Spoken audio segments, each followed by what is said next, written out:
Esse Salmo de número 92, que também nos inspira hoje em nossa reflexão, ele também nos faz refletir sobre a nossa vida.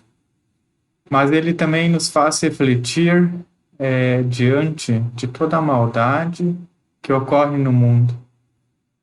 O Salmo 92 também pode ser visto como um salmo de uma espiritualidade também ecológica, que nos faz olhar também para as figuras de linguagem, as metáforas, os exemplos através de fauna e flora que esse salmo usa. E é isso que nós também queremos refletir a partir desse salmo. A pessoa que ora o Salmo 92 utiliza metáforas e também comparações com a fauna e a flora, pois provavelmente esses são exemplos que estão relacionados com o contexto geral das pessoas que irão ouvir o Salmo, mas também está relacionado com o contexto do próprio salmista, que descreve e utiliza diversos vegetais e animais como uma forma de ilustrar a fala dele. Isso não acontece em todos os salmos, no entanto, a nomeação de árvores, vegetais, animais chama a atenção de nós que lemos essas orações bíblicas. É interessante notar que, como estrutura, como forma escrita, em grande parte o salmo sempre utiliza a primeira pessoa. Ele sempre fala a partir do eu. Em um determinado momento, lá no versículo 14, o salmista, quando olha para o templo, ele diz, nosso Deus. E assim ele faz uso do plural nós. Além disso, o salmista, por sua vez, dialoga também com o tu, que é o Senhor, Deus de Israel, onde Deus é invocado também 7 vezes a partir do salmista. E assim, 7 também para nós e para a cultura hebraica é importante, pois assim ele também faz referência para a semana na qual houve a criação de Deus, lá no relato do Gênesis. Em grande parte, o salmista ele faz uma contraposição ao longo de todo o salmo entre pessoas boas e pessoas ruins. E no final do salmo, quando ele termina a sua oração, as palavras do salmista parecem até confundir-se com as palavras dos justos. Todavia, para caracterizar o comportamento e também o destino de ambos os grupos, dos justos e também dos malfeitores perversos, o salmista envolve de forma extensa comparações e metáforas ligadas à fauna e à flora.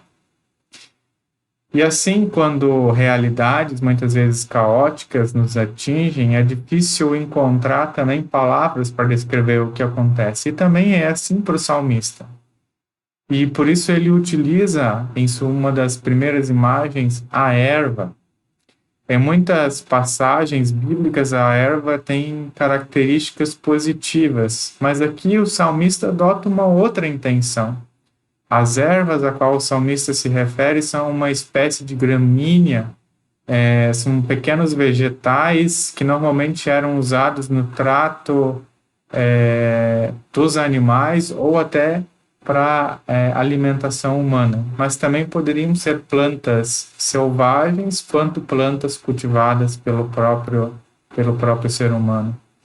E assim, quando o salmista usa como metáfora a erva para os perversos, ele quer dizer que os perversos florescem como erva, e mais que assim brotaram todos os malfeitores.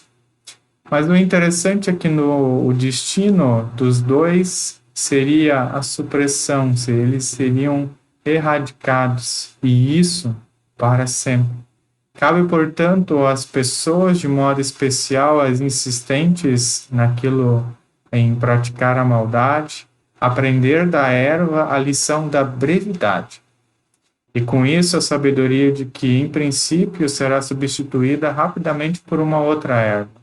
E mais, nasce com isso um contraste bastante irônico em relação aos perversos e também aos malfeitores. A presença deles será curta mas sua ausência será eterna. E para o justo sofredor, por sua vez, o Salmo prevê um outro destino. E por isso, o Salmo utiliza uma outra imagem, a imagem de um boi selvagem, ou de um touro selvagem, como nós lemos também. Mas por que o salmista iria comparar o ser humano a um boi selvagem? Segundo a literatura bíblica, o boi selvagem é sinônimo de vigor e de força e até de soberania e de liberdade, pois o ser humano não tem poder sobre ele e nem consegue domesticar ele. Mas, por mais forte que esse animal seja, Deus exerce domínio sobre o boi selvagem. E esse é um dos motivos pelos quais o salmista usa essa comparação, para afirmar que o ser humano é livre, que a criação é majestosa, mas de que todos e todas nós estamos sob o domínio. Estamos sendo cuidados e também vigiados pelo nosso Deus. E, ademais, o salmista também ainda quer dizer que mesmo que muitos animais ameaçassem os seres humanos, e que por isso esses últimos até o combatessem, isso não impediria também de admirar tais animais. Assim, quando a gente observa a flora e a fauna, o ser humano também pode aprender que elas também podem transmitir sabedoria. Uma última imagem que o salmista também utiliza é o cedro.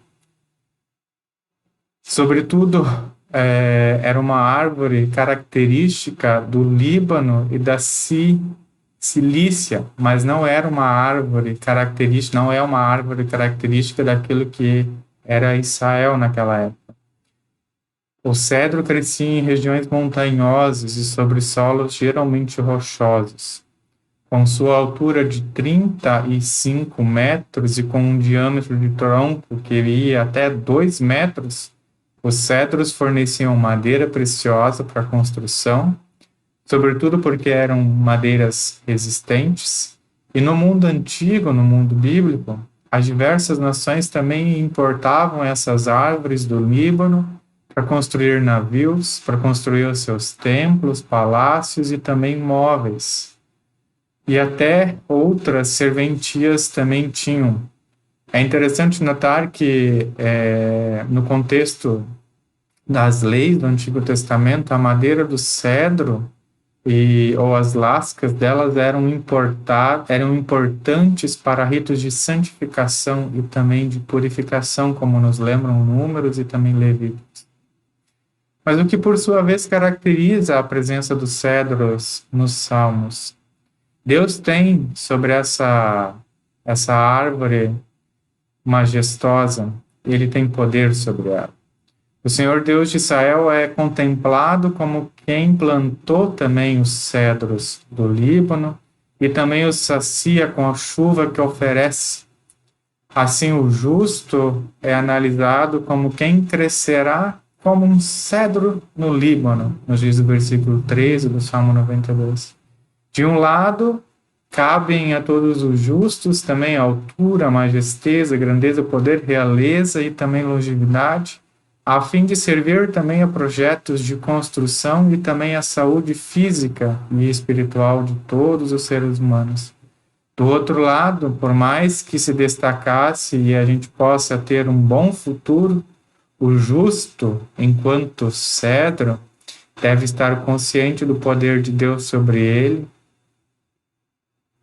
Assim, quem reza e quem ora, o Salmo de número 92, contempla em vários exemplos, metáforas, fauna e flora. Além disso, quando nós oramos o Salmo, nós observamos que em meio à natureza existem os processos de florescer, de brotar, de crescer, de plantar, de prosperar, de ser seivoso e também de ser exuberante.